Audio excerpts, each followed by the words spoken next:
Light weight బంగారు diamond ఆభరణాలు, వందల రకాల డిజైన్స్ ఏవైనా ధర మాత్రం ఒక్కటే. ఫార్ములా ఈ రేస్ వ్యవహారానికి సంబంధించి ప్రస్తుతం విచారణ ఎదుర్కొంటున్నటువంటి బీఆర్ఎస్ వర్కింగ్ ప్రెసిడెంట్ కేటీఆర్ గంటల కొద్ది విచారణలో నిమగ్నమయ్యారు. లోపల ఏసీబీ అధికారులు కేటీఆర్ ఈ అంశానికి సంబంధించి ఫార్ములా ఈ రేసు కేసుకు సంబంధించిన పూర్తి వివరాలని కూడా కేటీఆర్ నుంచి రాబట్టేటువంటి ప్రయత్నాలు చేస్తున్నారు. ఇందులో భాగంగానే ఇప్పటికే సుమారు 3-4 గంటల నుంచి విచారణ కొనసాగిస్తున్నారు.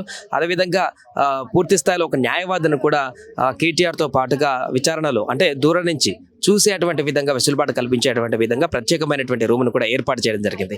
అయితే కేటీఆర్ విచారణలో భాగంగా తాజాగా తెలుస్తున్నటువంటి మరొక అప్డేట్ ఏంటంటే ఇప్పటికే ఏదైతే ఈ మన దగ్గర ఇక్కడి నుంచి ఫార్ములా ఈ రేస్ డబ్బుల చెల్లింపులకు సంబంధించి డబ్బుల మార్పిడికి సంబంధించి ఇతర దేశాల్లో ఉన్నటువంటి కంపెనీలక లేకుంటే ఇతర దేశాల్లో ఉన్నటువంటి ఒక అకౌంట్కి ఇక్కడ నుంచి మనీ ట్రాన్స్ఫర్ చేసేటువంటి సందర్భంలో ఆర్బీఐ గైడ్ లైన్స్ ఉపయోగించకుండా బ్యాంక్ అధికారులు కూడా పూర్తిగా ఇక్కడ నుంచి ఆ డబ్బులను ఇతర దేశాల్లో ఉన్నటువంటి అకౌంట్కి మళ్లించారు అనేటువంటి ఒక అంశం అయితే స్పష్టమైనట్టుగా తెలుస్తుంది. ఈ కారణంగానే అటు బ్యాంక్ అధికారులకు కూడా ఈ విచారణలో భాగస్వామ్యం చేశారు. బ్యాంక్ అధికారులు కూడా ఎవరి ప్రోద్బలంతో ఈ అకౌంట్లో డబ్బులు ఆర్బీఐ గైడ్ లైన్స్తో సంబంధం లేకుండా డబ్బులను ఇతర దేశాల్లో ఉన్నటువంటి అకౌంట్కి చెల్లింపు చేశారనేటువంటి దానిపైన కూడా విచారణ విస్తృతంగా కొనసాగిస్తున్నారు.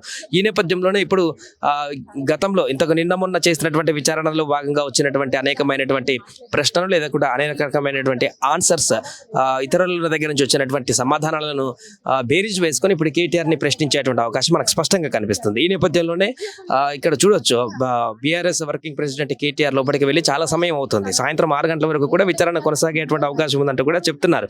సో చాలా మంది పోలీసులు కూడా ఇక్కడికి చేరుకోవడం జరిగింది. భారీగా బందోబస్తును ఏర్పాటు చేయడం జరిగింది. అటు రోడ్ నెంబర్ 12 మెయిన్ రోడ్ వరకు కూడా సుమారు 100-200 మీటర్ల వరకు కూడా పూర్తిగా బారికేడ్లను ఏర్పాటు చేసి ఎవరిని ఇటువైపు రానివ్వకుండా పూర్తి బందోబస్తుని ఏర్పాటు చేసినటువంటి సందర్భం అయితే ఇక్కడ మనకు స్పష్టంగా కనిపిస్తుంది. అంతేకాకుండా మరొక వైపు ఇక్కడి నుంచి అటు బీఆర్ఎస్ భవన్ కూడా దగ్గరలోనే ఉంటుంది. 1/2 కిలోమీటర్ డిస్టెన్స్ లోనే బీఆర్ఎస్ భవన్ కూడా ఉంటుంది. అక్కడ కూడా బీఆర్ఎస్ భవన్ వద్ద కూడా భారీగా పోలీసులు మోహరించినటువంటి పరిస్థితి. ఎందుకంటే ఒక్కొక్కరుగా బీఆర్ఎస్ కార్యకర్తలు బీఆర్ఎస్ కి సంబంధించినటువంటి కీలక నేతలందరూ కూడా బీఆర్ఎస్ పార్టీ ఆఫీస్ కి చేరుకుంటున్నటువంటి సందర్భంలో అక్కడికి ఇక్కడ పోలీసులందరూ కూడా భారీగా మోహరించి అక్కడ చేరుకున్నారు. చాలా మంది బీఆర్ఎస్ పబ్లిక్ అంతా కూడా పార్టీ నేతల ముఖ్య నేతలందరూ కూడా అక్కడికి వస్తూ వారు ఆందోళన వ్యక్తం చేసేటువంటి పరిస్థితి ఉన్న నేపథ్యంలో అక్కడ కూడా పోలీసులు భారీ బందోబస్తును ఏర్పాటు చేస్తారు.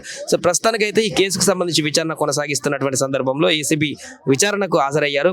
10 గంటల 10 నిమిషాల సమయంలో ఏసీబీ కార్యాలయానికి కేటీఆర్ అక్కడికి చేరుకోవడం జరిగింది. ఆయన వెంట న్యాయవాది రామచంద్రరావు కూడా ఉండడం జరిగింది. ఈ కేసు దర్యాప్తు అధికారి డిఎస్పీ మజీద్ ఖాన్ మాజీ మంత్రిని విచారిస్తున్నారు.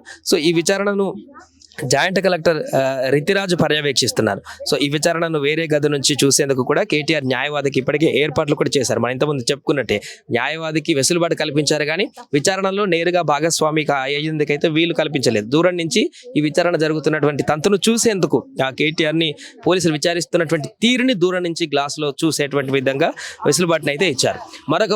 ఒకవైపు హైకోర్టులో ఇప్పటికే ఎదురుదెబ్బ తగిలినటువంటి సందర్భంలో కేటీఆర్కి, మరొక వైపు సుప్రీంకోర్టుకి క్వాష్ పిటిషన్కి వెళ్ళినటువంటి సందర్భాన్ని కూడా మనం చూసాం.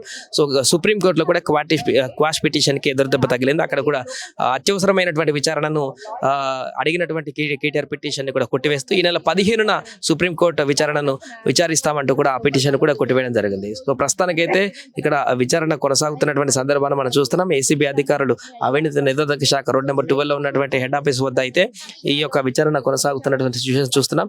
సో ప్రస్తుతానికి మరి లంచ్ టైం అవుతుంది కాబట్టి లంచ్ బ్రేక్ ఇచ్చిన తర్వాత విచారణ ఆపేస్తారా లేకుంటే చూడాలి. ప్రస్తుతానికైతే లోపల కొన్ని వెహికల్స్ సిద్ధంగా ఉన్నాయి.